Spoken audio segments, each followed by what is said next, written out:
Hello hello everyone, मैं सुनील कुमार आप सभी का स्वागत करता हूं आपका अपना YouTube channel study right with Sunil में। और मैं जो अपवाह तंत्र यानी नदी सिस्टम में जो पढ़ा रहा हूं, इस नदी सिस्टम में मैं गंगा नदी तंत्र इसके पहले वाले वीडियो में मैं पढ़ा दिया हूं। अगर आप वो वीडियो नहीं देखे होंगे तो उसको ज़रूर देख लेंगे, और नहीं तो उस वीडियो का भी लिंक मैं इस वीडियो के डिस्क्रिप्शन में दे दूंगा। और आज का हमारा टॉपिक है ब्रह्मपुत्र नदी तंत्र, यानी कि हम हिमालयी नदियां पढ़ रहे हैं, हिमालय से निकलने वाली नदियों का हम अध्ययन कर रहे हैं अभी, जिसमें गंगा नदी तंत्र हमारा समाप्त हो गया। उसको बहुत ही बेहतरीन तरीके से मैं समझाया हूं, तो मैं चाहूँगा कि आप उस वीडियो को ज़रूर देखें। और आज का जो हमारा टॉपिक है वो है ब्रह्मपुत्र नदी तंत्र, तो इस पर आज हम चर्चा करेंगे। इसके बाद सिंधु नदी तंत्र करेंगे, और फिर प्रायद्वीपीय भारत से निकलने वाली नदियाँ जो हैं, यानी पठारी इलाके से जो नदियाँ निकलती हैं, उस पर हम चर्चा करेंगे। तो चलिए आज हम शुरुआत करते हैं इस ब्रह्मपुत्र नदी तंत्र को। सबसे पहले देखिए, मैं इस मानचित्र में कुछ बनाया हूँ इस चित्र में, और इसको थोड़ा सा मैं समझा देता हूँ, बाकी एक एक चीज को सिलसिलेवार ढंग से अध्ययन करते चलेंगे, ठीक है। तो यहाँ जो रेड कलर से आप जो भी इसमें देख रहे होंगे, ये मुख्य, मैं जैसे जैसे हाथ घुमा रहा हूँ, ये रेड कलर वाला जो है यह ब्रह्मपुत्र नदी है, ठीक है, यह ब्रह्मपुत्र नदी है। और ये मैं भारत के पूर्वोत्तर राज्य को बनाया हूँ। जो काले कलर से जो देख रहे हैं बाउंड्री, ये जो काले कलर से जो बाउंड्री आप देख रहे हैं, इसको, ये भारत के पूर्वोत्तर राज्य हैं, जिसके बारे में आप जानते होंगे। तो ये पूर्वोत्तर राज्यों को मैं दिखा हूँ क्योंकि इस नदी तंत्र के लिए विशेषकर इन्हीं राज्यों का इससे संबंध है, इसलिए मैं इसको दिखाया हूँ। फिर ब्लू कलर से कुछ नदी आपको दिख रहा होगा, ये नदियां जो है इसकी सहायक नदी हैं, ठीक है। कुछ प्रमुख सहायक नदियां जो ब्रह्मपुत्र नदी की हैं, मैं उसको दिखाया हूं। तो चलिए आज से क्लास शुरुआत करते हैं ब्रह्मपुत्र नदी तंत्र। ब्रह्मपुत्र नदी जो है, ठीक है, ब्रह्मपुत्र नदी कहां से निकलती है, पहले इस पर चर्चा करते हैं।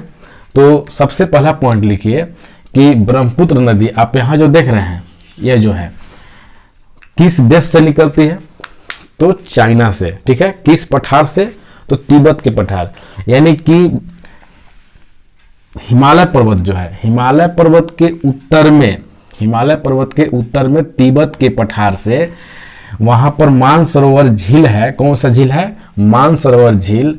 और चेमा यंगडिंग ग्लेशियर से एक नदी निकलती है, जिस नदी को सांगपो नदी कहते हैं, ठीक है। जिस नदी को क्या बोलते हैं? सांगपो नदी, यानी कि ब्रह्मपुत्र नदी। अभी हम चर्चा करेंगे कि ब्रह्मपुत्र नदी को कितने नामों से जाना जाता है। अभी आप ये समझिए कि ब्रह्मपुत्र नदी कहाँ से उद्गम होती है, कहाँ से इसका उद्गम स्थल है। तो चाइना के, यानी कि हिमालय के उत्तर के तरफ चाइना में तिब्बत का पठार है। किस पठार से? तिब्बत का पठार, तिब्बत पठार, ठीक है। कौन सा झील? तो मानसरोवर झील, मानसरोवर झील। कौन सा ग्लेशियर? ठीक है, तो चेमा यंगडुंग,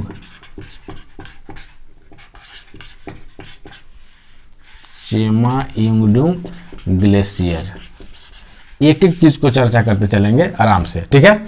अगर एग्जाम में प्रश्न ऐसे आए कि ब्रह्मपुत्र नदी का उद्गम स्थल किस देश में है, तो किस में बात करेंगे? चाइना में, ठीक है। किस पठार से? तो तिब्बत का पठार। आंसर क्या होगा? तिब्बत का पठार। किस झील से? तो मानसरोवर झील, ठीक है। किस ग्लेशियर से इसका उद्गम हुआ है? तो चेमा यंगडुंग ग्लेशियर से। समझ गए आप यहां तक? यानी कि ब्रह्मपुत्र नदी का उद्गम कहां से हुआ है? तो इसी मानसरोवर झील से एक सिंधु नदी भी निकलती है, और एक सतलज नदी, ठीक है, सतलज नदी भी यहां से निकलती है। तो चलिए अभी उस पर हम बात नहीं करेंगे, अभी बात कर रहे हैं ब्रह्मपुत्र नदी का। तो इसका उद्गम स्थल आप समझ गए। आगे नेक्स्ट पॉइंट लिखिए, ब्रह्मपुत्र नदी जो है 3 देशों से होकर के बहती है। ब्रह्मपुत्र नदी का अपवाह जो है, ब्रह्मपुत्र नदी 3 देशों से होकर के गुजरती है। कौन कौन से देश? चीन, भारत और बांग्लादेश, ठीक है। यानी कि ये पॉइंट हुआ कि ब्रह्मपुत्र नदी कितने देशों से गुजरती है? तो 3 देश से। कौन कौन? चीन, भारत और बांग्लादेश। अब देखिए यहाँ चीन से निकलती है, फिर यहाँ पर भारत में प्रवेश करती है और फिर बांग्लादेश में आ जाती है, ठीक है ना। यानी कि ब्रह्मपुत्र नदी की बहाव कितने देश में है, तो 3 देश में। यहाँ देखिए अब यह जो ब्रह्मपुत्र नदी जो निकला है, तो ब्रह्मपुत्र नदी को चाइना में तिब्बती भाषा में टी सांगपो बोलते हैं। क्या बोलते हैं, टी सांगपो।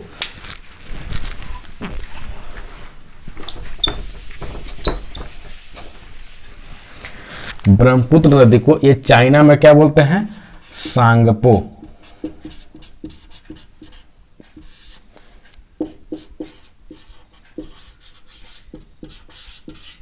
टी सांगपो, ठीक है।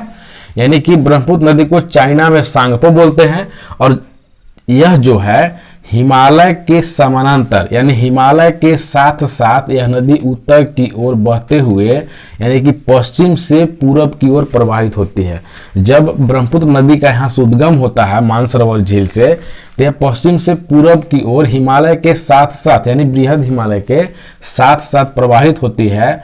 और जैसे ही यहाँ पर हिमालय की सबसे पूर्वी चोटी, आप पढ़े होंगे, हिमालय की सबसे पूर्वी चोटी नामचा बरवा, कौन सा है, नामचा बरवा, ये हिमालय की सबसे पूर्वी चोटी है।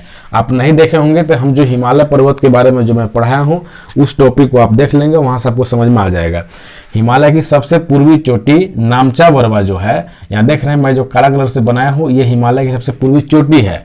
यानी कि नामचा बरवा के पास जैसे ही यह नदी पहुंचती है, उतना ऊंचाई होने के कारण यह जो है हिमालय वहां से यू टर्न आकार में मुड़ जाती है। आप देख रहे हैं यहाँ पर यह यू टर्न में, यानी कि नामचा बरवा के पास पहुंचते ही यह सांगपो नदी जो है, जिसको ब्रह्मपुत्र नदी बोलते हैं, यह सांगपो नदी या ब्रह्मपुत्र नदी यू टर्न आकार लेते हुए यहाँ पर भारत में प्रवेश करती है। यह देख रहे हैं पॉइंट, यह पॉइंट यहाँ पर भारत में प्रवेश करती है।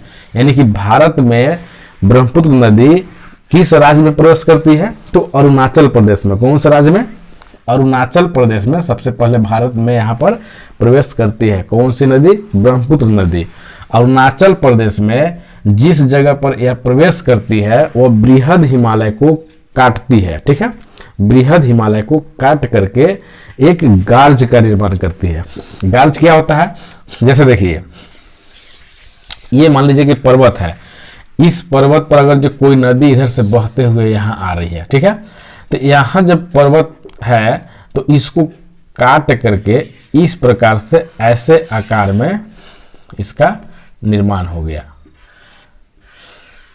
तो ये देखिए,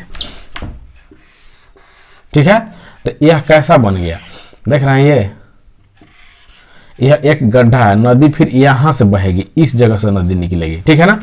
यानी कि जब ऊंचे विशाल पर्वत को संकरा काट करके, यानी कि पूरा चौड़ा संकरा रूप से अगर काट करके खाई का निर्माण कर दे, खड का निर्माण कर दे, तो उसी को गार्ज बोलते हैं। तो यहाँ पर एक गार्ज का निर्माण होता है जिसे बोलते हैं दिहांग गार्ज, जिसे कहा क्या बोलते हैं, दिहांग गार्ज। यानी प्रश्न ऐसे बनता है कि ब्रह्मपुत्र नदी जब भारत में प्रवेश करती है तो किस गार्ज से होकर के प्रवेश करती है, कौन सा गार्ज बनाती है, तो दिहांग गार्ज। कौन सा गार्ज है, तो दिहांग गार्ज, ठीक है ना। या किस राज्य में है, तो अरुणाचल प्रदेश में। किस नदी के द्वारा बनाया गया है, तो ब्रह्मपुत्र नदी के द्वारा। और इसी ब्रह्मपुत्र नदी को जब यह भारत में प्रवेश करती है तो अरुणाचल प्रदेश में इसको दिहांग नदी ही बोलते हैं। क्या बोलते हैं, दिहांग नदी, यही दिहांग नदी बोलते हैं, इसीलिए इसको दिहांग गार्ज भी कहते हैं। आप इसको ऐसे भी याद रखेंगे, भूलेंगे नहीं। जब भारत में ब्रह्मपुत्र नदी प्रवेश करती है तो इस नदी का नाम क्या होता है अरुणाचल प्रदेश में, अरुणाचल प्रदेश में इसका नाम दिहांग नदी होता है। कौन सा नदी है, दिहांग नदी। और इसी दिहांग नदी के नाम के चलते इसका दिहांग गार्ज पड़ा है। आप समझ गए यहाँ से। और जब अरुणाचल प्रदेश में यह नदी आगे बढ़ती है तो बीच में आकर के यहाँ से इसके पास दो इसके सहायक नदी इसमें मिलते हैं। कितने सहायक नदियां हैं, इसमें दो सहायक नदियां अरुणाचल प्रदेश से ही निकलती हैं और इसमें आकर के मिल जाती है। दो नदी आप देख रहे हैं, इसकी दो सहायक नदियां अरुणाचल प्रदेश में ही, यह नदी अरुणाचल प्रदेश से निकलती हैं पर्वतीय भाग से और आकर के इस दिहांग नदी अर्थात ब्रह्मपुत्र नदी में मिल जाते हैं। और यहाँ पर ये नदी मिलते हैं। एक नदी यह जो है दिबांग नदी है, इसकी सहायक नदी कौन सी है? दिबांग। और एक ये वाला जो नदी है यह कौन सा नदी है? लोहित। आप इसको याद रखेंगे और एक एक चीज को लिखते चलेंगे। यानी एक ये पॉइंट हुआ कि ब्रह्मपुत्र नदी जब अरुणाचल प्रदेश में प्रवेश करती है यू टर्न लेते हुए यहाँ नामचा बरवा पर्वत के पास, तो उसके आगे आने के बाद दो नदियां इसमें आकर के बाएं तट पर मिलती हैं। जो अरुणाचल प्रदेश से यह नदियां निकलती हैं, एक नदी दिबांग नदी है और दूसरा लोहित। दिहांग और दिबांग दोनों अलग है। दिहांग नदी ब्रह्मपुत्र को बोलते हैं और दिबांग उसकी सहायक नदी है। आप इसको जरूर ध्यान देंगे, यहाँ पर नोटिस करेंगे, ठीक है। और एक लोहित।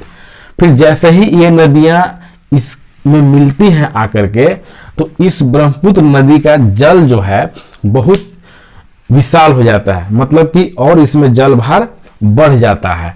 तो यहां से नदियां और चौड़ी होने लगती हैं और इसमें जल की मात्रा काफी हो जाती है।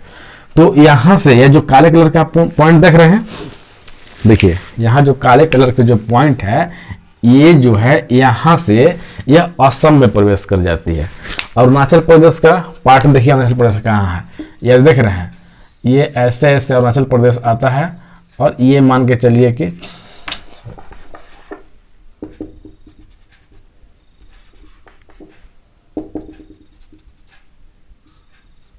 ठीक है, ये अरुणाचल प्रदेश का भाग है।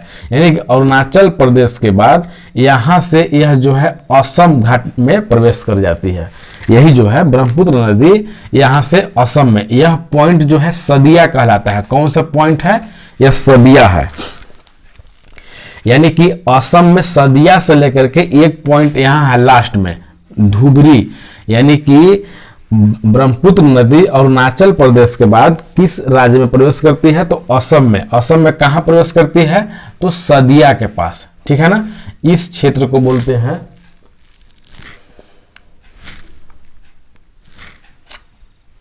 चलिए यहां लिख देते हैं, इस क्षेत्र को बोलते हैं सदिया। क्या बोलते हैं? सदिया के पास यह असम में प्रवेश करती है और सदिया से लेकर के और यहां तक धुबरी, कौन सा जगह है यह? देखिए धुबरी, ठीक है ना। यानी सदिया से धुबरी तक यह असम घाटी में प्रवेश कर जाती है। असम घाटी के मैदान में, मैं जो भी वर्ड बोल रहा हूं उसको आप ध्यान में रखेंगे। यहां से अरुणाचल प्रदेश से जब असम में प्रवेश करती है, सदिया से धुबरी तक यह नदी यानी ब्रह्मपुत्र नदी असम घाटी के समतल मैदानी भाग में प्रवेश कर जाती है। यहां तक यह पर्वतीय भाग में रहती है। किस भाग में है? यह पर्वतीय, चूंकि यहां पर पर्वत है, ये सारे पर्वत वाले राज्य हैं, यह सब पर्वतीय इलाका है। तो पर्वतीय भाग से उतर करके नदी जब असम में प्रवेश करती है तो असम घाटी के मैदान में प्रवेश कर जाती है। यहाँ पर यह मैदानी इलाका है। आप देखेंगे थोड़ा सा, जब मैं भौतिक स्वरूप पढ़ाया हूं तो उसमें आप देखे होंगे कि यह सब पर्वतीय क्षेत्र हैं और यहाँ पर शिलांग का पठार है। ये वाला इलाका देख रहे होंगे, ये शिलांग का पठार है। तो इधर पठारी इलाका और इधर पर्वतीय इलाका, तो बीच वाला जो भाग है वह समतल मैदान के रूप में है। जैसे देखिए, आप ऐसे समझिए, तब उसके बाद आगे चर्चा करेंगे। यह मान के चलिए कि पठारी इलाका है।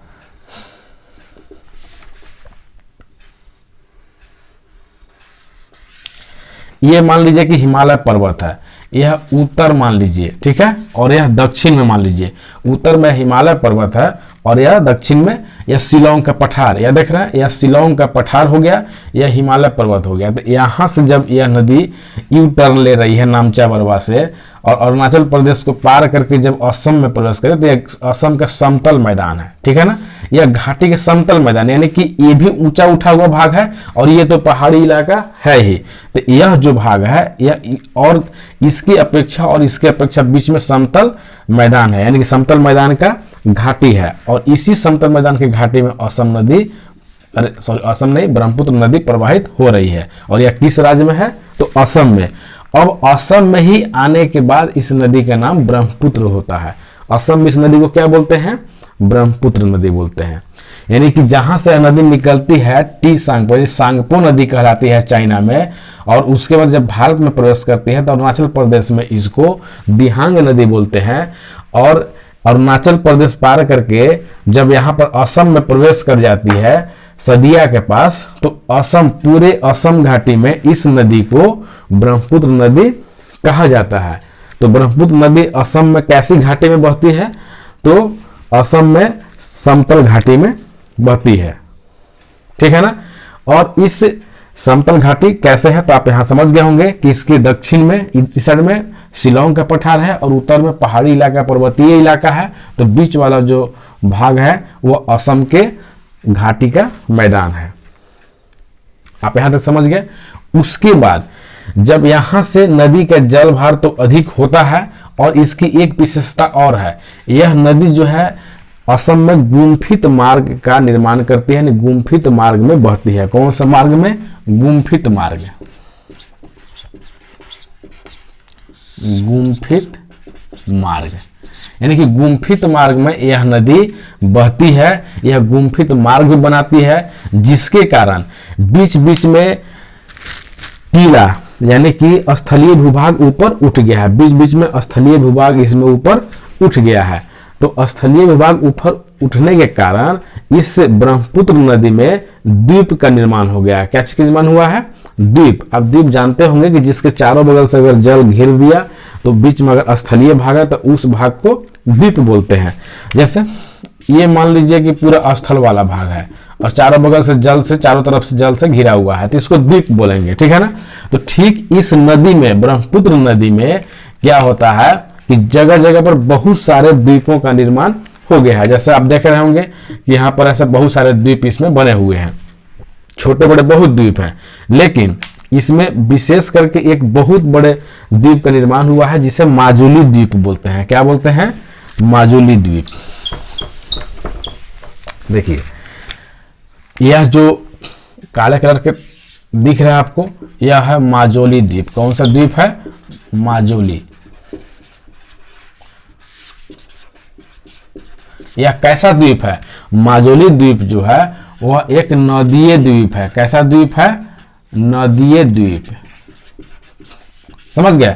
नदीय द्वीप क्या है? मतलब कि इसका निर्माण नदी के द्वारा हुआ है, यह नदी में स्थित है, इसलिए इसको नदीय द्वीप बोलते हैं। आप समझ गए? यानी कि यह नदीय द्वीप माजुली जो है यह पूरे विश्व की सबसे बड़ी नदीय द्वीप है। यानी सबसे बड़ा नदीय द्वीप कौन सा है पूरे विश्व में? तब माजुली। किस नदी में है? तो ब्रह्मपुत्र नदी में। कौन सा देश है? तो भारत। और किस राज्य में है? तो असम में। आप समझ गए यहां से कितने प्रश्न बन गए। यानी कि ऐसे अगर एग्जाम में प्रश्न आया कि विश्व के सबसे बड़ा नदीय द्वीप कौन सा है, ऐसे सबसे बड़ा द्वीप ग्रीनलैंड है, लेकिन वो समुद्र में है। नदी का बात हो रहा है कि नदीय द्वीप, सबसे बड़ा नदीय द्वीप कौन सा है? तो माजुली। किस राज्य में है? अगर भारत में बात करें तो किस राज्य में है? तो असम में। और किस देश में है? तो भारत में। और किस नदी में यह है? तो ब्रह्मपुत्र नदी में। आप समझ गए यहां से। यानी कि यह नदी जो है इसकी एक विशेषता है कि बहुत सारे द्वीपों का निर्माण करती है यह नदी, लेकिन उसमें सबसे बड़ा द्वीप जो है वह माजुली द्वीप है, जिसे नदीय द्वीप कहते हैं। और यह पूरे विश्व का सबसे बड़ा नदीय द्वीप है। और इसकी एक विशेषता है कि असम सरकार ने इस माजुली द्वीप को, एक जो माजुली जिला भी है उसको एक नदीय जिला का दर्जा दे दिया गया है। नदीय जिला, उसको क्या कहा गया है? नदीय जिला कहा गया, ठीक है ना। यानी कि यह पूरे नदी में स्थित है, इसलिए इसको नदीय जिला का दर्जा असम सरकार के द्वारा घोषित कर दिया गया है। और यह पूरे भारत का एकमात्र नदीय द्वीप है। यह पूरे भारत का एकमात्र नदीय, द्वीप नहीं, नदीय जिला है। यह पूरे भारत का एकमात्र नदीय जिला है। समझ गए आप माजुली के बारे में। और आगे देखिए, इससे आगे जब यह बहते हुए ब्रह्मपुत्र नदी यहाँ शिलोंग के पठार के पास जब पहुंचती है, यानी कि शिलोंग के पठार के पास जहां पर यह धुबरी है, सबसे अंतिम किनारा, यानी असम का जो बांग्लादेश के बाउंड्री पर है, बांग्लादेश के सीमा पर यहाँ देख रहे हैं, यह असम का भी बाउंड्री सीमा है और बांग्लादेश की बाउंड्री सीमा है। तो यहाँ पर जब धुबरी के पास पहुंचती है नदी, तो यह दक्षिण की ओर मुड़ जाती है। यानी कि जब असम में यहाँ प्रवेश करती है, सदिया से लेकर के धुबरी तक इस नदी का बहाव, आप लिखेंगे कि सदिया से धुबरी तक ब्रह्मपुत्र नदी का बहाव पूरब से पश्चिम दिशा में है, पूरब से पश्चिम की हो रहा है। लेकिन शिलोंग पठार में यहाँ धुबरी के पास पहुंच करके यह नदी अचानक दक्षिण की ओर मुड़ जाती है। किधर? दक्षिण की ओर यह मुड़ जाती है और बांग्लादेश में प्रवेश कर जाती है। और बांग्लादेश में जब यह प्रवेश करती है तो इससे आकर के एक नदी यहाँ पर मिलती है, तीस्ता नदी। ठीक है, यह जो नदी है सिक्किम से निकलती है, यह तीस्ता नदी है। ठीक है ना, यह सिक्किम से एक नदी यहाँ से निकलती है और आकर के बांग्लादेश में इससे मिल जाती है, जिस नदी का नाम है तीस्ता नदी। यानी कि तीस्ता नदी बांग्लादेश में आकर के कौन नदी से मिलती है? तो ब्रह्मपुत्र नदी से। ब्रह्मपुत्र नदी से एग्जाम में जो भी प्रश्न आते हैं तो ज्यादा करके इसकी सहायक नदियां से संबंधित प्रश्न आ जाते हैं कि कौन कौन इसकी सहायक नदी है, कौन सहायक नदी नहीं है। ठीक है ना, विशेषकर इससे प्रश्न आते रहते हैं हमेशा। आप इसको याद रखेंगे कि तीस्ता नदी जो है वह सिक्किम से निकल करके आकर के बांग्लादेश में ब्रह्मपुत्र नदी से मिल जाती है। किस तट पर मिलती है? तो दाहिने तट पर मिलती है। अभी मैं सहायक नदी में लिखवा दूंगा, बायां तट और दायां तट पर मिलने वाली नदियां जो भी हैं मैं उसको लिखवाऊंगा। बहुत सारी नदियां इसमें छोटी बड़ी आकर के मिलती हैं। उसके आगे देखिए, जब यह बांग्लादेश में प्रवेश कर जाती है तो इस नदी का नाम यानी ब्रह्मपुत्र नदी का नाम जमुना हो जाता है। क्या हो जाता है? जमुना। यमुना नहीं, यमुना तो गंगा की सहायक नदी है, इसका नाम जमुना हो जाता है। कहां पर? तो बांग्लादेश में। तो इसके कुल कितने नाम हो गए? अब आप यहां से एक बार फिर से रिमाइंड कीजिए। जब यहां से निकलती है तो इसको सांगपो नदी कहते हैं। जब यू टर्न लेते हुए नामचा बरवा के पास यहां भारत में प्रवेश करती है तो अरुणाचल प्रदेश में इसका नाम दिहांग नदी होता है। ठीक है, फिर असम में जब प्रवेश करती है तो इसका नाम ब्रह्मपुत्र नदी हो जाता है। और असम से होकर के जब लास्ट में बांग्लादेश में प्रवेश करती है तो इसका नाम जमुना नदी हो जाता है। कौन सा नदी? जमुना नदी। अब इस जमुना नदी का मिलन जो है यहाँ पर, यह नदी आप देख रहे होंगे, अगर गंगा नदी तंत्र आप देखे होंगे तो आपको समझ में आ रहा होगा, उसको पढ़ लिए होंगे तो, कि गंगा नदी यहाँ से आती है और बांग्लादेश में प्रवेश कर जाती है। और जब गंगा नदी बांग्लादेश में प्रवेश करती है तो उस नदी को क्या कहते हैं? पद्मा बोलते हैं। क्या बोलते हैं? पद्मा। यानी कि पद्मा किसका नाम है? तो गंगा का ही नाम है। ठीक है ना, यानी गंगा को ही पद्मा कहते हैं। कहां पर? बांग्लादेश में। और ब्रह्मपुत्र को बांग्लादेश में क्या कहते हैं? ब्रह्मपुत्र को बांग्लादेश में जमुना कहते हैं और गंगा को पद्मा कहते हैं। तो इस जमुना से पद्मा आकर के इसमें मिल जाती है, यानी कि गंगा नदी इसमें आकर के मिल जाती है, पद्मा जिसको बोलते हैं।